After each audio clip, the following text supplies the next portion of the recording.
Financial goals the retailers point. तो guys यहाँ पर हम विकॉफ मैथोलॉजी की बुक समरी कर रहे थे और शुरू के 2 चैप्टर अभी तक हम क्लियर इस पर कर चुके हैं। तो आज बारी है दोस्तों नंबर 3 चैप्टर की। तो बुक के हिसाब से हमारा है chapter number 6, but according to us अभी हम पहुँचे अपने हिसाब से चैप्टर नंबर 3 पर।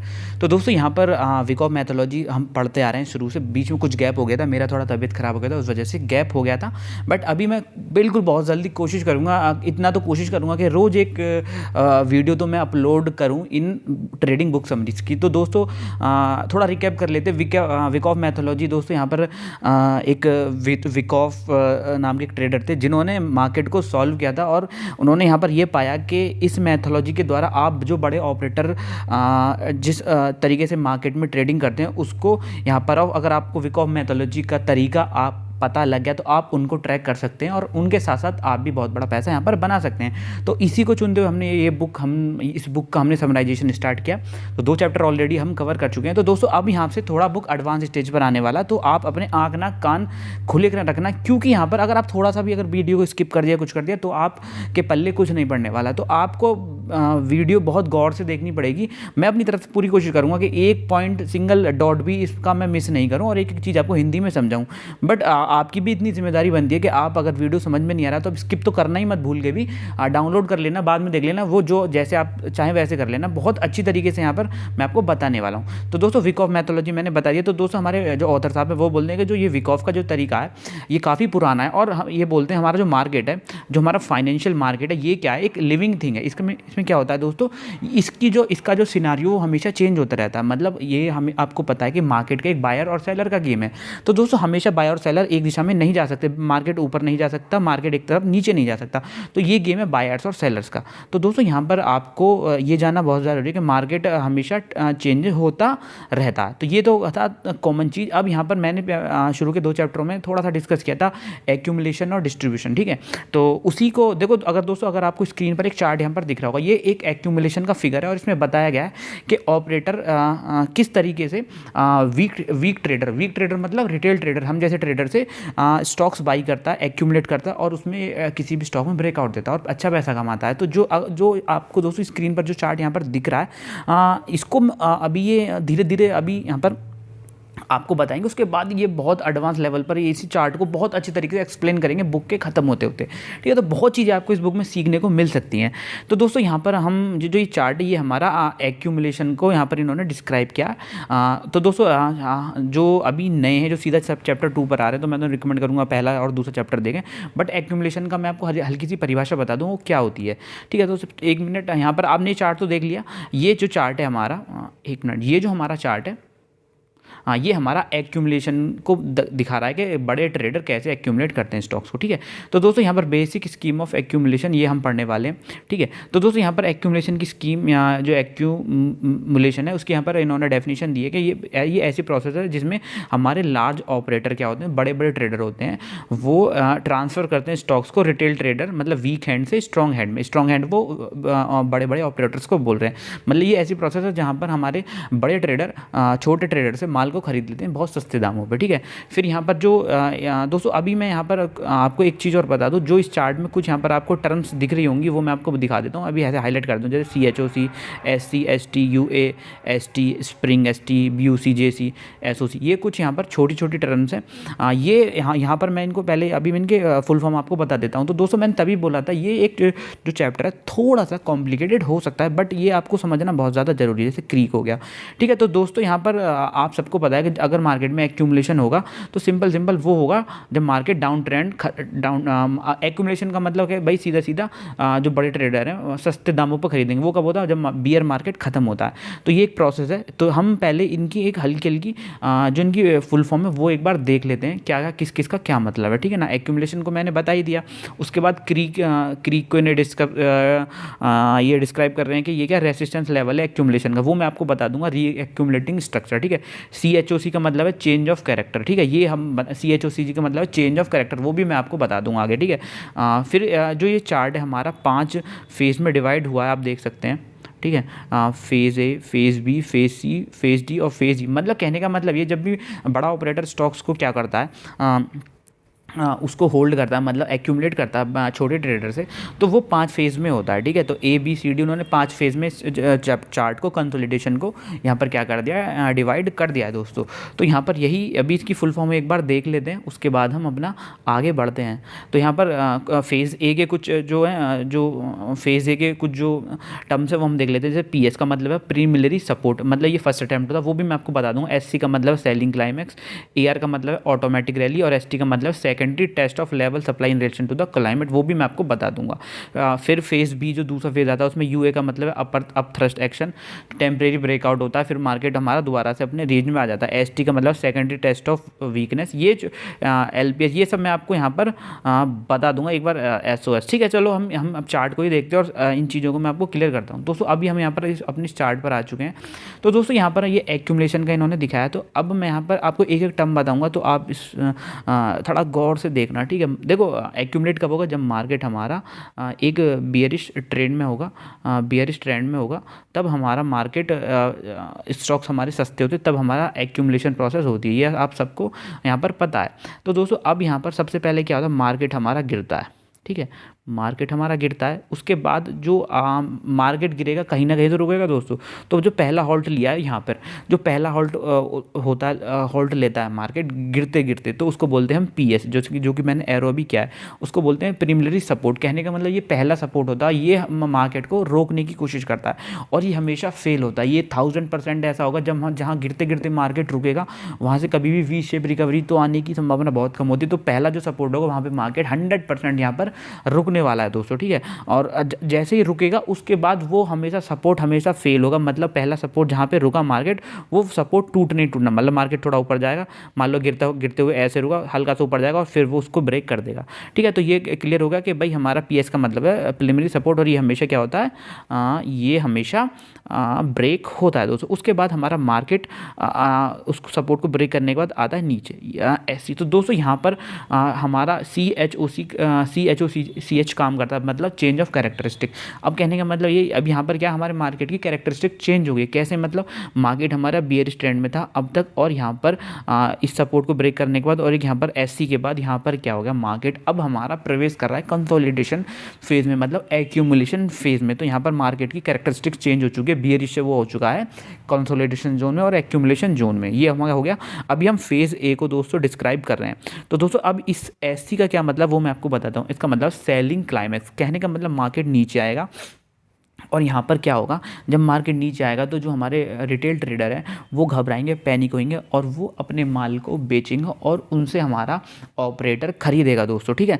अब जैसे ही मार्केट सेलिंग क्लाइमेक्स, मतलब पहला लो बनाने के बाद, पहला लो ये था जो टूट गया, दूसरे वाले लो के बाद जब हमारा मार्केट क्या होगा, रिट्रेस होगा ऊपर की तरफ, तो ये होता ऑटोमेटिक रैली। अब इसका क्या मतलब है, ये मार्केट, ये दोस्तों हमारा जो पहला स्विंग हाई बनाता मार्केट, मतलब कहने का मतलब एक बार जब गिरा, अच्छा लो बनाने के बाद जब मार्केट ऊपर आता है, ये होता है हमारा ऑटोमेटिक रैली एआर। इसका मतलब है दोस्तों ये हमारा मैक्सिमम रेंज बनाता है, इसके ऊपर मार्केट जाने के चांस बहुत ज़्यादा कम होते हैं, तो ये होता है हमारा एआर। तो आप इस पॉइंट को तुरंत आप एक हॉरिजॉन्टल लाइन ड्रॉ कर लेना, जिसको बोलते हैं क्रीक भी बोल सकते हैं, ठीक है। जैसे इन्होंने यहाँ पर ये लाइन ड्रॉ किया, इस टाइप से आप एक लाइन ड्रॉ कर लेना, ये हो गया हमारा एआर, मतलब ऑटोमेटिक रैली, और ये हमारी मैक्सिमम रेंज यहाँ पर डिस्क्राइब कर देता है। फिर उसके बाद क्या होता है, मार्केट हमारा फिर से नीचे आएगा थोड़ा सा, इसको बोलते हैं एसटी, मतलब ये होता है हमारा सेकेंडरी टेस्ट। अब क्या है, ऑपरेटर यहाँ पर बहुत अच्छी तरीके से चाल खेलते हैं रिटेल ट्रेडर के साथ दोस्तों। अब क्या होगा, मार्केट को फिर वो ऑपरेटर नीचे लेके आएगा, और जो हमारा पिछला वाला एससी था उसके नीचे नहीं जाएगा मार्केट,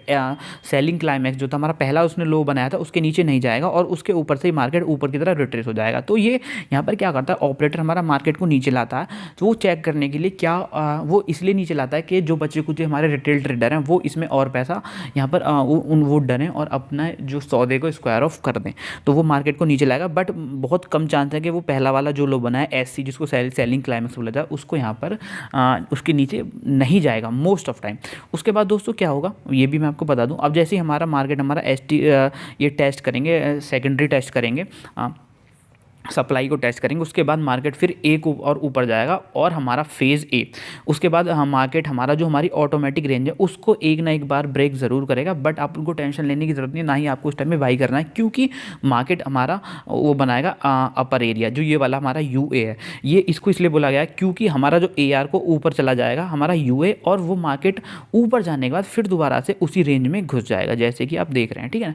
तो दोस्तों ये चालें खेलता, मार्केट ऊपर लेके जाएगा, ठीक है। वहाँ पे कुछ लोग खरीदेंगे यहाँ पर, जब मार्केट देखेंगे कुछ नए लोग यहाँ पर ब्रेकआउट देख कर दोबारा से यहाँ पर क्या करेंगे, बाई करेंगे, फिर उसको नीचे लेके आएगा मार्केट, और फिर वो सेलर वो जो जिन्होंने बाई किया उससे हमारे ऑपरेटर फिर से बाई कर लेंगे। इस टाइप से जो कहानियाँ हैं वो चलती रहती हैं। तो यहाँ पर आप समझने की कोशिश करें कि वो जो दूसरा लो है वो नहीं बनेगा और जो हाई है वो बनाएगा, और फिर मार्केट हमारा रेंज में घुस जाएगा, ठीक है। तो ये अभी हमारा फेज़ ए चल रहा था, अब आ चुका है हमारा फेज़ बी। अभी हम फेज़ बी को देख लेते हैं दोस्तों, ठीक है। ये अब हमारा आ चुका है फेज़ बी। अब दोस्तों फेज़ बी हमारा यहाँ तक है, ठीक है, यहाँ से लेके यहाँ तक, इन दोनों के बीच में ये हमारा फेज़ बी है। अब दोस्तों यहाँ पर क्या होगा, अब जैसे ऊपर आया था यू ए, अब मार्केट जो ऑपरेटर है वो हमारा एस सी के नीचे लेके जाएगा एस टी। दोबारा से वो एक बार और टेस्ट करेगा कि वो देखेगा कि बचे कुछ सेलर अपने जो शेयर बेचना चाहते हैं उनसे दोबारा से माल खरीदेगा, रेंज को तोड़वा के नीचे, और थोड़ी ही देर में मार्केट हमारा फिर से हमारा रेंज में घुस जाएगा, जैसे कि आप देख सकते हैं। फिर वो ये कहानी चलती रहेगी, ठीक है। तो फेज़ भी हमारा चलता रहेगा। उसके बाद आ जाएगा हमारा फेज़ सी।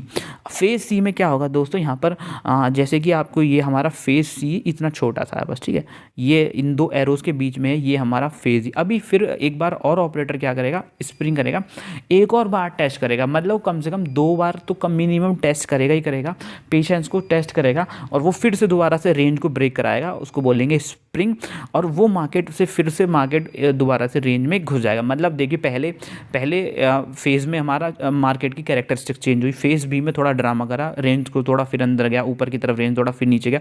फेज़ सी लास्ट स्टेज चल रही है उसकी, हम रिटेल ट्रेडर से शेयर खरीदने की, उसने स्प्रिंग बनाएगा और उसके बाद मार्केट फिर से घुस जाएगा। और इस बार क्या होगा, वो एक साथ मतलब ऊपर नहीं जाएगा, और फिर वो कोशिश करेगा दोबारा से एक और बार टेस्ट मारेगा एस टी, मतलब वो कम से कम 3 बार वो ये ऐसे ही करता रहेगा, सेलर का टेस्ट करता रहेगा। जैसे जैसे मार्केट नीचे आएगा वो देखेगा कि भाई कितने सेलर बच, जब उसको लगेगा कि हाँ भाई अब मार्केट में क्या सेलर खत्म हो चुके हैं, बायर हम केवल बायर, तब वो क्या करेगा मार्केट में फेज़ डी के अकॉर्डिंग, फेज़ डी हमारा ये जहाँ पे मैंने अभी एरो बनाया, फेज़ डी में मार्केट हमारा क्या देगा, ब्रेकआउट देगा दोस्तों। अब यहाँ पर देखो पहला सी एच ओ सी ची ये है, और फेज़ डी में भी एक सी एच ओ सी एच बनता है, मतलब change of characteristic. C H O C H पहले उसमें बना था, एक मार्केट हमारा बेयरिश ट्रेंड से कंसोलिडेशन फेज में गया था, अब यहाँ पर कंसोलिडेशन फेज से मार्केट ब्रेकआउट जोन में जा रहा है। तो ये हमारा मार्केट की कैरेक्टरिस्टिक चेंज हो रही है, और मार्केट एक और बार, जब दोस्तों यहाँ पर मैं आपको एक बात और बता दूँ, जब आप देखेंगे जब मार्केट हमारा जब थर्ड टाइम यहाँ पर कम से कम मार्केट नीचे रेंज को तोड़ के दोबारा से रेंज में घुसेगा, जब बहुत ही कम टाइम में वो पहली वाली रेंज को तोड़ देगा, ठीक है। तो दोस्तों यहाँ पर ये ब्रेकआउट हो चुका है, तो उसके बाद मार्केट पहला वाला, अब यहाँ पर जब फेज डी में जब वो ब्रेकआउट देगा तो वो एक बार और उस लाइन को टेस्ट करने यहाँ पर आएगा, कौन से वाले को, क्रीक लाइन को, ठीक है, जो आपकी ऊपर वाला रेंज जिसने बनाया था ए आर ने, वो एक बार उसने करना है। उसके बाद मार्केट में आप देखिए एस ओ एस, फिर L P S, last point of support, ये इस तरीके से मैं आपको ज़्यादा डिस्क्राइब करूँगा तो आपको कॉम्प्लिकेशन आ जाएगी, बट आप चीज़ों को समझने की कोशिश करिए। इस फेज़ के थ्रू मैंने आपको सब कुछ यहाँ पर बताया कि इस तरीके से मार्केट में काम होता है, ठीक है। तो अभी हम यहाँ पर कुछ देख लेता हूँ, अगर आपको लास्ट पॉइंट ऑफ सपोर्ट, ये तो दोस्तों ये सब नॉर्मल चीज़ है, अब यू बैकअप द जाए क्रैक है। तो दोस्तों मैं आपको हिंदी में बता दिया, अगर आप ये मत सोचना कि मैंने ये एल पी एस और एस का मीनिंग नहीं बताया, कहने का मतलब ये मार्केट एक बार यहाँ पर आपको क्या देगा, यहाँ पर एक और पुल बैक देगा दोबारा से एंट्री लेने के लिए, ठीक है। तो दोस्तों हमको केवल जैसे ऑपरेटर कर रहा है वैसे करना है, तो आप यहाँ पर काफ़ी ज़्यादा सक्सेस आपको मिल सकती है। तो ये इस बेसिक स्कीम थी एक्यूमुलेशन 1 की। अब दूसरी एक्यूमुलेशन की हम दूसरी स्कीम भी यहाँ पर देख लेते हैं कि दो तरीके से एक्यूमुलेशन होता है, उसमें भी हम एक बार यहाँ पर नज़र डाल लेते हैं। दोस्तों अब यहाँ पर भी सेम होगा, मार्केट हमारा बेयरिश ट्रेंड में आया है, उसके बाद हमारा क्या होगा, पहला सपोर्ट बनाएगा प्राइमरी सपोर्ट, वो ब्रेक हो जाएगा, मार्केट का सी एच हो जाएगा, मतलब जो कैरेक्टरिस्टिक है वो चेंज हो जाएगी, वो बेयरिश ट्रेंड से क्या हो जाएगा दोस्तों, यहाँ यहाँ पर कंसोलिडेशन जोन में आ जाएगा। पहला एससी बनाएगा, यहाँ पर देखो पहला एससी बनाएगा मतलब यहाँ पर सेलिंग क्लाइमेक्स देगा, वो आपकी लोअर रेंज हो गई। और फिर आपको एक देगा एआर ऑटोमेटिकली। ये आपको यहाँ पर जो पहले लो और हाई बनते हैं उन पे आपको एक हॉरिजॉन्टल लाइन ड्रॉ कर लेनी है। ये आपकी एक यहाँ पर क्या बन गया दोस्तों, ये आपका एक बन चुका है यहाँ पर हाई और लो, ठीक है, उसको आपको मार्क कर लेना। फिर देखो मार्केट दोबारा से क्या करेगा, दोबारा से वो एसटी लेके आया, मतलब एक बार मार्केट को नीचे लेके आएगा और चेक करेगा सेलिंग, वो चेक करेगा कितने सेलर और यहाँ पर बच रहे हैं मार्केट में, वो एक बार और नीचे लाएगा। फिर दोबारा से लोग सेल करेंगे और मार्केट में ब्रेकआउट देगा। और वो एक बार वो मतलब दोनों तरीके से चेक करेगा, वो आपको नीचे जब मार्केट को नीचे लाएगा तब भी सेलर्स का को चेक करेगा, और ऊपर जब वो यूए बनाएगा मतलब यहाँ पर अपर एरिया बनाएगा इस पॉइंट पे, यहाँ पर भी मार्केट को ऊपर लेके आएगा और फिर दोबारा से उसको क्या बोलेगा, यहाँ पर रेंज में घुसा देगा। और फिर ऐसे ही एसटी ऐसे सो, फिर यहाँ पर नीचे एक बार लेके आएगा, एक बार फिर दोबारा से सप्लाई को टेस्ट करेगा, सेलर्स को टेस्ट करेगा, और फिर मार्केट में दोबारा से यहाँ पर मार्केट को एक रेंज में घुसा देगा। तो यहाँ पर भी देखो 4 फेज़ बनाए हुए, फेज़ है आपको समझा दिया, फेज़ बी भी समझा दिया, phase C, phase D, phase E. Phase D और ई में यहाँ पर ब्रेकआउट होता है मोस्ट ऑफ टाइम, ठीक है। तो दोस्तों जो फेज़ सी में यहाँ पर क्या होता है, ज़रूरी नहीं है, अब मैंने पिछले वाले जो डायग्राम में दिखाया था कि मार्केट एक बार नीचे आया था फिर उसने ऊपर गया था, ज़रूरी नहीं है कि हर बार मार्केट क्या है नीचे की कंडीशन, देखो हर बार जो मैं आपको पढ़ा रहा हूँ ज़रूरी नहीं है कि जो चार्ट पे बिल्कुल ऐसे ही बने, बट आपका दिमाग को समझना चाहिए कि क्या हो रहा है। तो दोस्तों ज़रूरी नहीं है कि मार्केट नीचे आया, देखो इस चार्ट में क्या हो रहा है, मार्केट हमारा नीचे नहीं आया और एलपीएस बनाया, मतलब लास्ट पॉइंट ऑफ सपोर्ट बनाया, और 2-3 बार उसने टेस्ट करने के बाद यहाँ पर उसने इस पॉइंट पे एलपीएस बनाया, मतलब लास्ट पॉइंट, और उसके बाद यहाँ पर एक ब्रेकआउट दिया है। तो दोस्तों यहाँ पर आप समझ सकते हैं, फिर एक ब्रेकआउट देने के बाद एक बार पुल बैक देगा और मार्केट हमारा ब्रेकआउट यहाँ पर दे देगा। तो बस दोस्तों आपको मेन पॉइंट आपको क्या समझने वो मैं आपको बता देता हूँ। अब यहाँ पर निचोड़ क्या है दोस्तों, सबसे पहले जब हमारा मार्केट कंसोलिडेशन जोन में आएगा तो आपको जो पहला यहाँ पर होल्ड करेगा वो तो हमेशा टूटना ही टूटना है सपोर्ट, उसमें कोई डाउट ही नहीं है। तो पहला सेलिंग क्लाइमेक्स जो सबसे पहला लो बनाएगा उस पर आपको हॉरिजॉन्टल लाइन ड्रॉ कर लेनी है, और जब सबसे पहला हाई बनाएगा उस पर आपको हॉरिजॉन्टल लाइन ड्रॉ करनी है। पहले ब्रेकआउट पे, पहले ब्रेकडाउन पे आपको कुछ नहीं करना है, ठीक है, आपको सिंपल बैठे रहना है, ठीक है ना। आप चेक करिए, ज़रूरी नहीं है कि आप यहाँ पर देखो ये अभी एक्यूमुलेशन प्रोसेस चल रही है, तो ज़रूरी है मार्केट हमारा ऊपर की तरफ भी ब्रेकआउट दे सकता है, बट नीचे की तरफ भी दे सकता है, वो हम आगे वाले चैप्टर्स में पढ़ेंगे, वो आपको देखना है, ठीक है ना। तो अभी हम यहाँ पर चलते हैं आगे की तरफ और बताते हैं और क्या सिनारियो बनते हैं। अब यहाँ पर बेसिक स्कीम ऑफ एक्यूमुलेशन 2 मैंने आपको बता चुका हूँ, ठीक है। उसके बाद यहाँ पर हाँ, अब दोस्तों यहाँ पर हम दिखाएंगे आपको बेसिक स्कीम ऑफ डिस्ट्रीब्यूशन, ठीक है। एक्यूमुलेशन तो समझ में आ गई होगी कि एक्यूमुलेशन क्या होता है। तो दोस्तों यहाँ पर मैं आपको बताऊंगा कि डिस्ट्रीब्यूशन क्या होता है, ठीक है। अब हम देखेंगे दोस्तों डिस्ट्रीब्यूशन भी सिंपल ऐसा है। डिस्ट्रीब्यूशन में जबकि एक्यूमुलेशन क्या होता है, हमारा मार्केट के लो एंड पे होता है जब मार्केट नीचे होता है, जबकि हमारा डिस्ट्रीब्यूशन होता है जब मार्केट एक ट्रेंड में ऊपर अप ट्रेंड में होता है, और उसके बाद जो बड़े लोग हैं वो अपना प्रॉफिट बुक करते हैं, ठीक है। तो ये होता हमारा डिस्ट्रीब्यूशन। उसके बाद मार्केट हमारा नीचे आता है, ये हमारा डिस्ट्रीब्यूशन होता है। तो आप ये समझ लिए हमारा एक्यूमुलेशन होता है जब मार्केट नीचे होता है, और डिस्ट्रीब्यूशन होता है जब मार्केट हमारा ऊपर होता है। एक्यूमुलेशन में स्टॉक बाई होते हैं और डिस्ट्रीब्यूशन में स्टॉक हमारे सेल होते हैं, ठीक है। तो दोस्तों यहाँ पर भी हम इसका एक चार्ट देख लेते हैं। मार्केट हमारा एक अप ट्रेंड से आया PSY, ठीक है। तो दोस्तों जैसे हमारा उसमें था प्रीलिमिनरी सपोर्ट होता है, तो ये भी एक हमारा यहाँ पर क्या हो गया, एक तरीके से सपोर्ट हो गया पहला वाला, जहाँ पे पहला यहाँ पर होल्ड लेगा और हल्का सा पुल बैक देगा, वो कभी भी यहाँ पर क्या होगा, ये रेसिस्टेंस बनेगा। तो एक मिनट में PSY की फुल फॉर्म यहाँ पर देख लेता हूँ, प्रीलिमिनरी सप्लाई, ठीक है। हाँ तो ठीक है, ओके, ठीक है। तो यहाँ पर क्या होगा मैं आपको बता देता हूँ। मार्केट हमारा अप ट्रेंड में आया और PSY के पास पहला होल्ड लेगा, बट यहाँ पर क्या होगा, आप सोचेंगे यहाँ से मार्केट नीचे जाएगा, नहीं, वो हमेशा 100% टूटेगा। उसके बाद हमारा नीचे आया मार्केट, उसके बाद उसने BC बनाया, जैसे वहाँ पर उसने क्या बनाया था, यहाँ पर जो मैंने पिछला वाला एक्यूमुलेशन वाला सिनारियो आपको दिखाया था। यहाँ पर अभी हम डिस्ट्रीब्यूशन हम आपको यहाँ पर बता रहे हैं, एक मिनट, हाँ अभी हम यहाँ पर डिस्ट्रीब्यूशन आपको बता रहे हैं। तो दोस्तों जो पहला हाई बनाएगा वहाँ पे आपको क्या बना लेना, एक यहाँ पर रेंज खींच लेनी है, और उसके बाद जब मार्केट नीचे आएगा जो पहला लो बनाएगा उस पर भी आपको एक यहाँ पर लाइन खींच लेनी है। तो दोस्तों आपके पास एक रेंज हो चुकी है, पहली लाइन और दूसरी लाइन ऊपर की तरफ और नीचे की तरफ। उसके बाद मार्केट अब हमारा क्या करेगा, डिस्ट्रीब्यूशन हो रहा, तो इसका मतलब दोस्तों यहाँ पर लोग रिटेल ट्रेडर बाई करेंगे और ऑपरेटर सेल करेंगे, सिंपल, ये तो आपको पता है। तो उसके बाद वो क्या करेगा, सप्लाई करेगा STO एक बार, और वो मार्केट को ऊपर लेके जाएगा और वो सप्लाई सप्लाई वो चेक करेगा कि कितने लोग इंटरेस्टेड हैं इस स्टॉक को खरीदने के लिए, तो वो बनाएगा ST। तो ये अभी हमारा चल रहा है फेज़ 1। अब यहाँ पर CH हो चुका है, मतलब मार्केट की कंडीशन चेंज हो चुकी है, करेक्टरिस्टिक चेंज हो चुका है। अब मार्केट हमारा अप ट्रेंड से कंसोलिडेशन जोन में आ चुका है। उसके बाद मार्केट फिर नीचे लेकर आएगा और इस रेंज को तोड़ेगा। अब दोस्तों रेंज टूट चुकी है। अब रेंज तोड़ने का मतलब है, पर रेंज तोड़ने का मतलब ये, अब हमारा जो ऑपरेटर है ये चाह रहा है कि अब जैसे हमारा रेंज टूटेगा तो वो चेक करेगा कि यहाँ रेंज टूटने पर हमारे जो बायर हैं वो क्या और ज़्यादा बाई कर रहे हैं या नहीं, ठीक है। तो वो वहाँ पे वो टेस्ट करेगा और दोबारा से मार्केट को दोबारा से रेंज में घुसा देगा। फिर एक और अपर रीजन इसको तोड़ेगा, UT, जिसको अपर UT बोलते हैं, अपर थ्रस्ट कुछ यहाँ पर इसकी फुल फॉर्म है, इसको तोड़ेगा और दोबारा से मार्केट को एक रेंज में ला देगा। तो ये प्रोसेस 1-2 बार चलती रहती है। Phase A, phase B, phase C, phase D, phase E में 5 फेज़ में होता है। तो यहाँ पर जैसे ही वो देख करेगा, वो चेक करेगा कि क्या, और जैसे ही मार्केट ऊपर आएगा तो लोग सोचेंगे ब्रेकआउट और स्टॉक बाई करेंगे और फिर उसको रेंज में ला देगा। अब दोस्तों ये हमारी जो लास्ट, अब एक बार और यहाँ पर मैंने बताया कम से कम 2 बार यहाँ पर मार्केट क्या करेगा, अपर सरफेस को तोड़ेगा और फिर रेंज में घुस जाएगा। तो देखो यहाँ पर दोस्तों UTAD यहाँ पर बना है, दोबारा से रेंज को तोड़ा है और फिर मार्केट को फिर उसने नीचे ले गया और फिर वो एक बार और ऊपर की तरफ ब्रेकआउट दे रहा है ST पे, आप देख सकते हो। तो वो चेक कर रहा है कि भाई मैं जब ब्रेकआउट दे रहा हूँ कितने लोग यहाँ पर इसको बाई कर रहे हैं, ठीक है। तो दोस्तों आप ये समझिए, जैसे ब्रेकआउट दिया मार्केट फिर नीचे आ गया, यहाँ पर ब्रेकआउट दिया फिर मार्केट नीचे गया। इसका मतलब क्या है कि जैसे ही मार्केट ब्रेकआउट दे रहा है, रिटेल ट्रेडर बाई कर रहा है और वो अपना प्रॉफिट बुक करके फिर दोबारा से मार्केट को रेंज में लेके आ रहा है।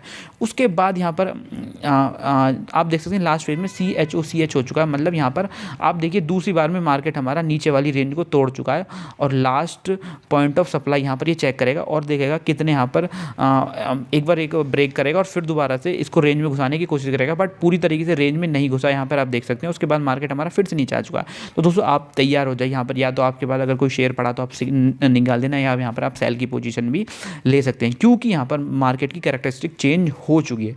ये हो गया हमारा डिस्ट्रीब्यूशन दोस्तों, ठीक है। तो अभी हम हल्का फुल्का देख लेते हैं यहाँ पर क्या सिनारियो बन रहा है, ठीक है। तो दोस्तों ये सब मैं आपको बताऊँ, major sign of weakness MSOW, ठीक है। तो ये आप यहाँ पर देख सकते हैं। तो यहाँ पर MSW मेजर, देखो मार्केट एक बहुत जल्दी, अब देखो इसमें जो फेज D है इसमें क्या देखने वाली बात है वो आप समझना दोस्तों। जब मार्केट ऊपर की तरफ आया, ऊपर की रेंज तोड़ी, तो जब वो नीचे वाली रेंज के पास आ गई क्योंकि डिस्ट्रीब्यूशन, तो बहुत कम टाइम लेगा, ठीक है ना। देखो आप ये देखिए कि यहाँ पर कौन सी जगह पर कम टाइम ले रहा है। देखो एक बार मार्केट ऊपर गया, इस पॉइंट पे देखो तो दोस्तों यहाँ इस पॉइंट तक आने पे उसने कितना टाइम लिया, और दोस्तों इस पॉइंट पे देखो तो वो सीधा यहाँ पर नीचे आ गया, तो उसने कम टाइम लिया। इसका मतलब आप समझिए क्विक रिएक्शन हो रहा है और यहाँ पर क्या हो रहा है, मार्केट नीचे आ रहा है दोस्तों, हमारा डिस्ट्रीब्यूशन फेज चल रहा है। उसके बाद हमारी एक स्कीम और है डिस्ट्रीब्यूशन की, वो भी हम यहाँ पर देख लेते हैं, ठीक है। तो ये दूसरी स्कीम है, सेम कंडीशन है, ठीक है। मार्केट हमारा अप ट्रेंड में है, PSY प्रीमियरली सप्लाई जोन यहाँ पर चेक करेगा और वो ब्रेक हो जाएगा, ठीक है। उसके बाद हमारा एक हाई बनाएगा, उस पर आपको हॉरिजॉन्टल लाइन ड्रॉ कर देनी है, एक हमारा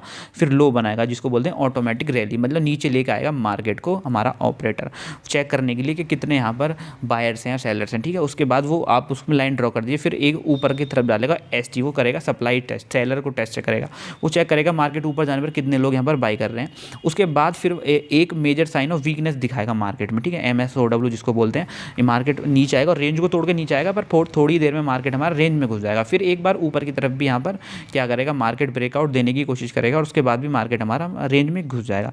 दूसरी बार क्या होगा दोस्तों, ज़रूरी नहीं है कि हर बार 2 या 3 बार ही हमारा यहाँ पर आपको दिखाया रेंज तोड़ने का, ठीक है ना, ये आप समझने की कोशिश करना। तो इसलिए थोड़ा इन्होंने अलग दिखाया।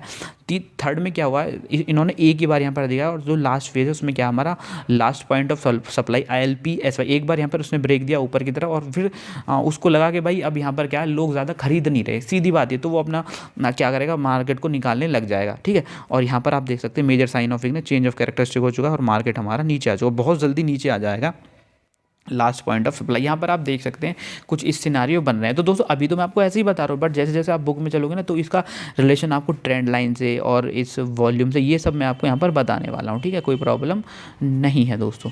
तो यहाँ पर हमने बता दिया आपको। तो दोस्तों अब यहाँ पर इसका पार्ट 3 इस बुक का स्टार्ट हो चुका है, ठीक है। तो द 3 फंडामेंटल ऑफ लॉ, तो दोस्तों यहाँ पर इस बुक का चैप्टर 7 यहाँ पर आ चुका है, तो वो भी हम पढ़ लेते हैं। The law of supply and demand, दोस्तों यहाँ पर जो रिचर्ड, इन्होंने थोड़ा सा बताया, जो रिचर्ड विकॉफ है, जो फर्स्ट है fundamental law of economics and told us the demand was greater than supply the price the product would rise. कहने का मतलब ये, अगर डिमांड ज़्यादा होगी तो मार्केट प्राइस ऊपर जाएगा, और अगर हमारी डिमांड कम होगी, सप्लाई ज़्यादा होगी, तो मार्केट नीचे आएगा, ठीक है। तो इन्होंने विकॉफ ने एक्चुअली विकॉफ ने इनको यहाँ पर इस चीज़ को इंट्रोड्यूस यहाँ पर किया है। ये आइडिया बहुत जनरल है और बहुत ज़्यादा कॉमन एरर इसमें हो जाते हैं, क्योंकि लोग सोचते हैं कि अगर प्राइस ऊपर जा रहा है तो यहाँ पर ज़्यादा बायर है सेलर से, ठीक है ना। ऐसे लोग सोचते हैं दैट दे गो टू, और अगर मार्केट नीचे आ रहा है तो लोग सोचते हैं कि सेलर ज़्यादा है, मार्केट सेलर ज़्यादा है बायर से, ठीक है। ऐसा कुछ नहीं है, क्योंकि हर एक बायर पे एक सेलर बैठा है, ठीक है, ये आपको पता है, ठीक है। तो अब जो बायर्स और सेलर्स हमेशा इक्वल होते हैं, ये आपको पता है दोस्तों, ठीक है।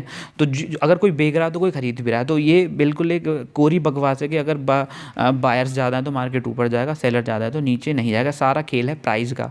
प्राइस भगवान है छे, जो गुजराती बोलते हैं ना, प्राइस भगवान छे, तो वो क्यों बोले जाते हैं वो आप समझ रहे होंगे, वो इसीलिए बोले जाते हैं, ठीक है। तो दोस्तों बहुत प्यारा कॉन्सेप्ट अभी बताने वाला हूँ मैं आपको, थ्योरी। तो दोस्तों यहाँ पर थ्योरी ये पर है, मार्केट में क्या बायर्स और सेलर हैं, वो हमेशा अपने ऑर्डर डालते रहते हैं, ठीक है। अब इस थ्योरी के अकॉर्डिंग क्या होता है, मार्केट में एक ऑर्डर्स का एक्सचेंज होता रहता है बायर्स और सेलर्स का, और उसी से हमारी क्या बनती है, लिक्विडिटी बनती है, जो हमारा प्राइस को अट्रैक्ट करता है, ठीक है। मतलब एक सर्टेन प्राइस होता है, जो वॉल्यूम होता है वो हमारे प्राइस को अट्रैक्ट करता है, ये इन्होंने बताया। तो ये एक हमारी सिंपल कॉमन सी थ्योरी है।